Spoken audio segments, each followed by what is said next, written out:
hace unas semanas el doctor Alfaro me pidió participar en esta conferencia y dar más o menos una explicación de cómo, en qué circunstancias pude yo regresar a Guatemala y qué fue lo que permitió quedarme acá. Entonces, me pareció interesante. Creo que hay unas prácticas similares de otros mis colegas.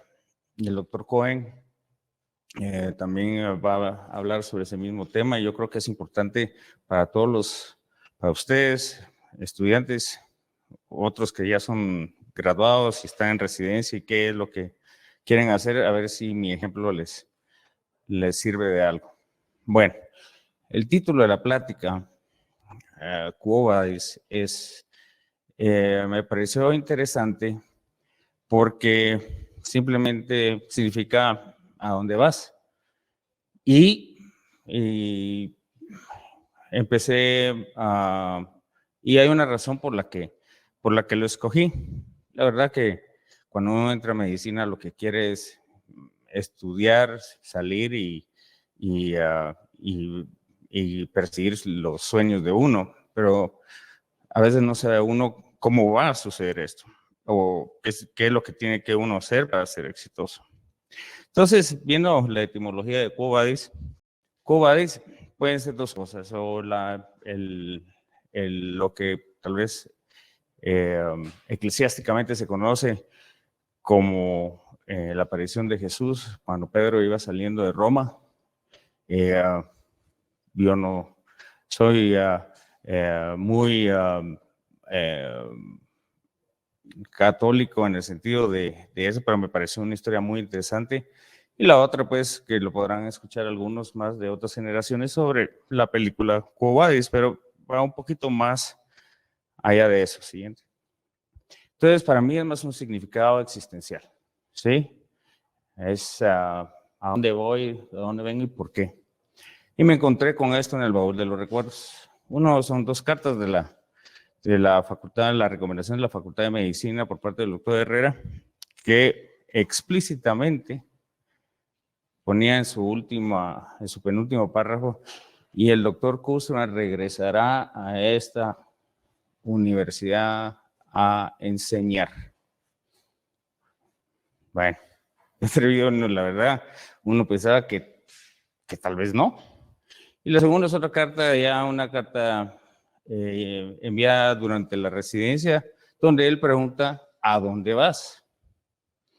En ese momento todavía estaba en residencia sin ninguna perspectiva de lo que iba a pasar más que pasar de R1 a R2, y porque ya lo demás era o irse a casa o continuar ese camino que fue muy duro. ¿Sí? Entonces, ¿por qué me fui? Mi sueño siempre fue hacer radiología intervencionista desde que la universidad, a través de su programa de electivos, pude hacer esas rotaciones en el exterior, específicamente en Houston, y me pareció interesantísimo. Y cómo cosas complicadas se simplificaban y cómo ellos se iban innovando. Y esa fue la razón que perseguí yo mi sueño de radiología intervencionista. Claro, había que pasar por radiología general y diagnóstica, ¿sí? Entonces, para los que no conocen qué es un radiólogo intervencionista, pues es una subespecialidad de la radiología que usa un sistema, todas las imágenes disponibles para poder realizar tanto diagnóstico como tratamientos en los pacientes de toda edad, de pediatría, geriatría, hombres, mujeres, y con equipo mínimamente invasivo y resultados los cuales los pacientes se recuperan prontamente con el mínimo de efectos secundarios o complicaciones. Estos son mis compañeros de residencia y fellowship, y era como pueden ver, ahí todavía usamos beepers, y estamos con un profesor invitado de la Universidad de Washington que nos daba cursos sobre radiología intervencionista, y en ese entonces en boga la reparación endovascular aórtica. estamos hablando del 99, 2000. Sigamos. Entonces el camino es arduo, no es fácil. Si vemos el primer año en los Estados Unidos, por lo menos en Estados Unidos son al menos 6, 7 años para poder llegar a tener la especialidad en radiología y la subespecialidad en radiología intervencionista. El Board americano de especialidades otorga tanto el Board de radiología como el de la subespecialidad, pero para eso tiene que pasar varios años, como pueden ver, donde le hacen los exámenes, el Core Exam y el Certifying Exam, que es un examen escrito y oral, no como terna de 3 temas, sino son 10 temas en cada modalidad. Entonces, ese término fueron aproximadamente 7 años, 6 años para poder concluir esa fase de mi vida.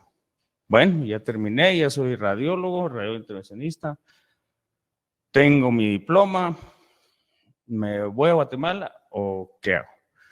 Bueno, tuve la oportunidad de, estos son entre los ejemplos, pueden ver un aneurisma aórtico, el lado izquierdo pre-reparación y del lado derecho ya post-reparado con una prótesis endovascular. Continúe. Ahí está la colocación del mismo y una gráfica de cómo se coloca. Todo esto es a través todo percutáneo. Este es un caso, digamos, extremo de una trombosis portal crónica en este joven de 34 años, el cual él tenía varices esofágicas sangrantes que no se podían controlar. Miren el tamaño del vaso del lado derecho. Y siguiente. A este tuvo un abordaje que se lo tuve que hacer transmesentérico, en el cual sacamos o exteriorizamos a través de una laparotomía un asa de intestino delgado, canalizamos la vena mesentérica y a través de ella vamos introduciendo guías, catéteres y otros dispositivos, siguiente, para poder lograr hacer una comunicación entre el sistema porta y el sistema y la circulación sistémica para bajar la hipertensión portal, que era lo que tenía este paciente enfermo. Ese es el resultado final. Siguiente. Otras aplicaciones. Regresamos paciente con una lesión lítica por un CA metastásico renal, lo cual tenía mucho dolor. Él ya no estaba caminando, pero el dolor era insoportable. A él se le hizo una radiofrecuencia primero, en el que pueden ver la aguja de la radiofrecuencia y la tomografía acompañante dentro del canal medular. Siguiente. Seguido de una osteoplastía en el cual se inyecta metacrilato para tratar también de estabilizar esta fractura. Siguiente. Otro caso, como pueden ver, son diferentes patologías, diferentes anatomías. En este caso es una paciente que se le había hecho una reparación, una fijación posterior cervical, desarrolló una fístula arteriovenosa de la arteria vertebral en su lado izquierdo, en el cual lo que se hizo fue sacrificar, y podemos ver en la gráfica del lado derecho, se ve la guía que antegrádamente sube por la arteria vertebral derecha, baja a través de la arteria basilar hacia la arteria vertebral contralateral, que es la que está lesionada, y en el cual se sacrifica ese vaso proximal y distalmente a la lesión. Siguiente. Y con eso el paciente resuelve los síntomas. Siguiente. También embolización de aneurismas cerebrales. Pueden ver el lado izquierdo de la gráfica, un aneurisma cerebral del seno del segmento precomunicante de la arteria carótida interna. Previo del lado derecho ven el nido de los coils que se usan para embolizar y el resultado final en la imagen del medio. Siguiente. Bueno, entonces, ¿qué pasó? Esto solo les quería dar a grandes rasgos lo que uno puede hacer como radiólogo intervencionista, con todas las herramientas del caso y las mejores circunstancias. En ese tiempo estábamos en un hospital, después de haber terminado en Tennessee, me moví a San Antonio y estábamos en el sistema Baptist, que eran 4 hospitales de 1,800 camas con angio suites en todos los hospitales, y cubríamos ese hospital. Esos hospitales, solo 4 radiólogos intervencionistas. No digamos, pues, mucho chance. Pero todavía mi situación migratoria en los Estados Unidos no estaba clara, estaba con una visa O1 en ese momento. Y después de 10 años de estar en cola y haciendo la cola que todo el mundo debería hacer, al final me otorgaron la tarjeta verde. Eso fue marzo 2006. ¿Qué hice al obtener la tarjeta verde? Renuncié de mi trabajo y me vine a Guatemala. Bueno, la decisión no fue fácil, pero hubo un par de cosas que la ayudaron. Uno fue una llamadita que recibí de Guatemala en febrero, marzo, y en el otro lado está el doctor R. Erandi, que bien sabía que ya llevaba 10 años fuera y pidió que regresara a Guatemala. Dije, pues no estoy seguro, vamos a ver qué pasa. Y otras circunstancias motivaron mi regreso. Pero ¿por qué esto funcionó? Sigamos. Coyunturalmente estaba perfecto, ya profesionalmente estaba logrado, había conseguido las especialidades y subespecialidades que yo quería, o sea, mi sueño estaba completo. Laboralmente, también mi situación laboral estable, legalmente ya en los Estados Unidos, así que mi futuro estaba asegurado, todo estaba en un engranaje. Pero como dije, decidimos regresarnos a Guatemala, que es de alguna manera el sueño de todos nosotros, sabiendo que algunos lo logran, otros no. ¿Sí? Bueno, pero sabía que tenía que regresar a Guatemala y que en radiología intervencionista no existía como tal, por lo tanto no había un parámetro al que yo pudiera, a un colega que pudiera llamar o que me pudiera apoyar, y además todas las otras circunstancias que tienen que haber para tener un éxito en esto, que era, uno, tener una clínica. Como radiólogo intervencionista era importante tener una clínica, tener los proveedores que le den los materiales, los insumos a uno para poder hacer los procedimientos, la infraestructura, en este caso sala de angiografía, y en fin, y los médicos referentes. Los médicos referentes, porque los pacientes no van a saber qué hace uno. Pero los médicos referentes, sí, siguiente. Entonces ahí está lo esencial para nosotros, es una sala de angiografía. En ese tiempo había una sola sala, digamos, funcional en el 2006, que está en el centro médico, y de ahí un brazo en C en el Pilar, todavía nada en los otros hospitales. Siguiente. Luego se puso aquí podemos ver ya una sala completamente implementada, este es en el caso, este fue en el hospital de R. Erandi, donde trabajando multidisciplinariamente, ahí estábamos colocando, ahí pueden ver al doctor Sotomora, otro de nuestros exalumnos y ponentes del día de hoy, el doctor García Galonte, estamos colocando una endoprótesis aórtica, todo esto percutáneo nuevamente, sin tener que abrir al paciente. Siguiente. Ese era uno de los mayores problemas que encontré, los proveedores, no habían, o si tenían, no tenían lo que yo necesitaba. Entonces, a través de llevar conversaciones en los Estados Unidos, poco a poco pude hacer que estos proveedores consiguieran los distribuidores necesarios para poder empezar a hacer los procedimientos a los cuales yo estaba habituado. Siguiente. Y así poder tener todo armado, ahí pueden ver el catéter, el introductor y todo para tener para poder tener éxito en en estos procedimientos que son de alta complejidad, a pesar de que son mínimamente invasivos. Y los médicos referentes, ¿cómo buscarlos, cómo encontrarlos? Sabemos que en Guatemala a veces es difícil que le extienden a uno la mano, todos bienvenidos, pero sabes que no sabes, yo no sé qué es lo que haces, llegame a visitar el otro mes, en fin, todo fue muy difícil al principio. Siguiente.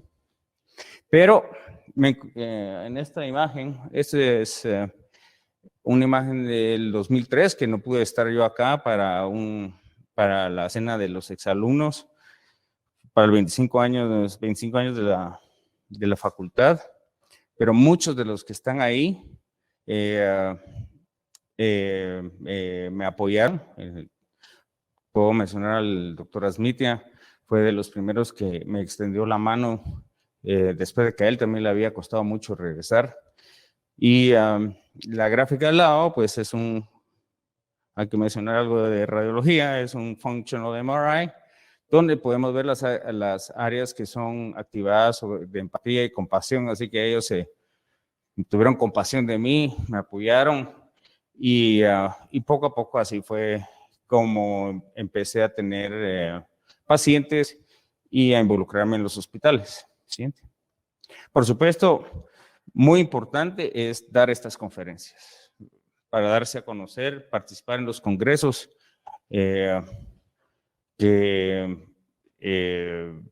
participar en las pláticas de los hospitales, educar. Es importantísimo. Esta fue una plática que fue cuando yo recién salí en el 2002 en San Antonio para lo que era embolización uterina, que y se lo di a los ginecobstetras que en ese entonces, pues histerectomías, miomectomías y era lo que se hacía, ¿no? Y se logró abrir un departamento, una línea de servicio hacia el departamento de ginecobstetricia y a las mujeres y ya las referencias venían por sí solas. ¿Sí? Pero también había un plan B y esto es lo que tal vez a mí me ayudó a tener un poquito de paciencia. Mi plan B era, ya tenía yo la tarjeta verde, había dejado todos mis contactos en los Estados Unidos, tenía toda mi papelería en orden, entonces empecé a hacer lo que se llama locums, y ir a trabajar en varios hospitales de los Estados Unidos. Pero entonces mi vida se volvió una vida de aviones, aeropuertos, carros, hoteles, hospitales y miles de identificadores que tenía que ver de cuál sacaba en dónde me tocaba. Eso duró 10 años. Pero sí me permitió ir manteniéndome, poder no solo educacionalmente, también los skills, también mantener la familia y dejar que mi práctica fuera lentamente evolucionando hasta llegar a un punto de un breaking point que ya, en fin, ya no necesité salir. ¿Siguiente? Entonces voy a resumir, no era una sesión de alta complejidad en cuanto a educativa médica, era más que todo una experiencia vivida y que todavía a estos niveles de mi carrera sigo entendiendo que hay mucho que aprender y no sé lo que va a pasar, pero quiero que tengan estos take home points. Uno es, las cosas fallan, pero que uno no sea parte de eso, ¿sí? Uno tiene que ser el que da el ejemplo y que las otras cosas que no están fuera del control que están fuera del control de uno, déjenlas pasar. Paciencia, tener un plan B si se puede, no quemar ningún puente. En donde ustedes vayan, siempre dejen una buena imagen de ustedes. Uno nunca sabe para quién trabaja. Número 3, lo enemigo de lo bueno es lo perfecto. Hay veces que uno tiene que saber que no tiene que impresionar o hacer más de lo que uno sabe para tener los mismos resultados. Y por último, las oportunidades, y eso ya lo había puesto en mi presentación, pero la Marroquín también lo dice, no se presentan, se crean. ¿Sí? Siguiente.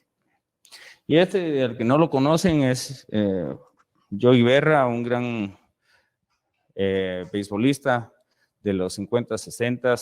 De ahí también fue manager de los Yankees y tenía sus dichos. Y uno de esos es difícil hacer las predicciones y especialmente del futuro. Claro. Y los quiero dejar con estas imágenes siguientes. Esta es una pregunta interactiva y ahorita todos los no sé cuántos estarán en línea, pero quiero que vean esta imagen. Radiología intervencionista. ¿Cuál de los dos que están ahí creen ustedes que es el precursor de radiología intervencionista? Les voy a dar 15 segundos. ¿Cuál de estas dos personas creen ustedes que es el precursor de la radiología intervencionista? Los alumnos que han estado conmigo ya saben que eso es tipo Jeopardy. ¿Ah? Bueno, ya que estoy sobre tiempo. Derecha dicen todos. Muy mal. Siguiente. Ahí lo tienen. El doctor Sven Ivar Seldinger. ¿Sí? Y todos ustedes, en todos lados, en toda especialidad que tiene algo que ver con hands-on, saben de esta técnica, que es una técnica percutánea para la introducción de catéteres, y eso fue el que la primera lo describió en 1953. Así que vamos a seguir platicando en otra oportunidad sobre radiología intervencionista, pero les quiero agradecer nuevamente el tiempo que me dedicaron a escuchar esta plática. Hay mucho que hablar, a todo el comité organizador, y si hay alguna pregunta parte de la audiencia, pues estoy para servirles. Muchas gracias, doctor Kusterman. Muchas gracias por su presentación. Realmente es muy interesante lo que es la radiología intervencionista, tanto en el ámbito médico como en el ámbito quirúrgico. Muy bien, la primera pregunta es, ¿cuál cree que es la parte más difícil de ser un radiólogo intervencionista?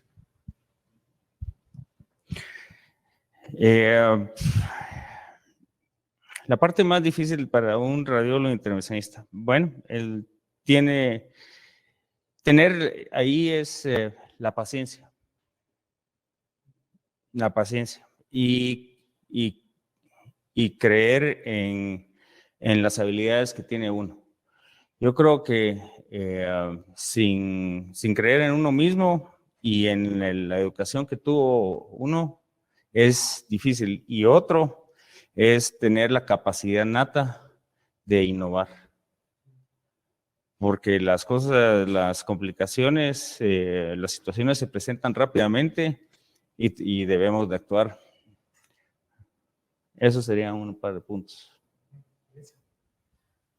Gracias, doctor. La siguiente pregunta es, si es posible hacer radiología diagnóstica en Guatemala y posteriormente radiología vascular e intervencionista en Estados Unidos.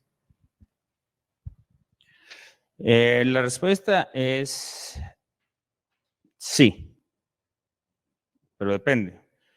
Uno de nuestros exalumnos, el doctor Ibarra, hizo radiología aquí con nosotros en el Hospital Esperanza hace muchos años y logró un entrenamiento en radiología intervencionista sin pues acceder a hacer el board o quedarse allá, pero sí lo pudo hacer.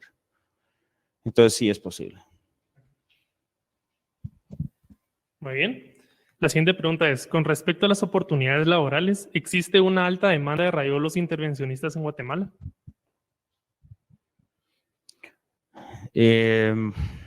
No tengo datos sobre el mismo, pero sí yo pensaría que serían altamente deseables en muchos hospitales. La cosa es que muchos se están concentrando en la ciudad capital, no en otras ciudades importantes como Xela, Escuintla, Mazate, que tienen ya una cantidad de pobladores, Cobán, por ejemplo, que ya tienen suficiente densidad poblacional para poder soportar tener un radiólogo intervencionista. Pero sí, yo creo que la demanda ahí está. Ok, como última pregunta, ¿qué consejo le daría usted a un estudiante de medicina que está por terminar su carrera? Uno que no importa lo que vayan a seguir, háganlo con el mayor esfuerzo posible. Yo sé que estos últimos 2 años, o el año, por lo menos el año pasado y lo que va este año, ha sido muy difícil desde el punto de vista académico y frustrante hasta para la enseñanza. Y van a pensar que pueden estar subentrenados, pero así está la mayoría del mundo. Va a ser, van a tener desafíos fuertes, hay que adaptarse a los cambios, tienen que conocerlos y mejor adelantarse, ¿sí? Las oportunidades existen, donde se cierran algunas puertas, se abren otras. No dejen de seguir tocando puertas. Pueden venir conmigo en cualquier momento, igual que con muchos de mis compañeros a los cuales yo lo puedo referir. Quiero decirles que uno de sus compañeros hizo cabalmente eso hace 2 años, 3 años, llegó a mi oficina, me enseñó su currículum, tuvimos una buena conversación, le otorgué una carta de recomendación y pudo entrar al programa donde yo me entrené en radiología, o sea que sí es posible, pero nuevamente tengan paciencia, ¿ok? Ok, eso es todo. Muchas gracias, doctor Kusterman, por tan buena presentación. Esperamos verlo pronto. Muchas gracias a todos ustedes.